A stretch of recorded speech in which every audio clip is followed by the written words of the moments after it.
আসসালামু আলাইকুম। আমার হাতে যে ফোনটি দেখতে পাচ্ছেন, এই ফোনটির প্রবলেম হচ্ছে আমি কাউকে কল দিলে অথবা আমার নাম্বারটি চেক দিলে সেক্ষেত্রে লেখা আসে ফেল টু এফডিএন চেক। তো এই সমস্যার সমাধান আমরা কিভাবে করব চলুন দেখে নেই। তো আমরা প্রথমেই আমার নাম্বারটি আমি চেক করে দেখতেছি সিম টুতে *2# ডায়াল করে দেখেন ফেল অন এফডিএন চেক। তো আমি এটা ওকে করে দিয়ে উপরে দেখতে পাচ্ছেন থ্রি ডট মেনুতে আমরা ক্লিক করলাম, সেটিংসে গেলাম। সেটিংসে যাওয়ার পর এখন কলিং অ্যাকাউন্টস, আমরা কলিং অ্যাকাউন্টসে ক্লিক করলাম। এখন আমাদের সমস্যাটা সিম টুতে ক্লিক করার পর ফিক্স ডায়ালিং নাম্বার ডিসএবলিট এফডিএন এখানে টাইপ করব 1234 1234 ওকে দিব। ওকে দেওয়ার পর এখানে দেখেন লেখা আছে ফিক্স ডায়ালিং নাম্বার আর ডিসএবলিট।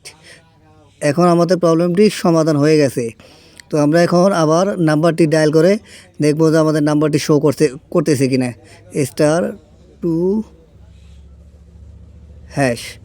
কল। যেহেতু প্রবলেমটি সিম টুতে ছিল, আমরা সিম টুতে ক্লিক করব। সিম টু দেখেন আমাদের প্রবলেমটি সমাধান হয়ে গেছে। তো কারো যদি এই সমস্যার সমাধান হয় এভাবে সমাধান করবেন।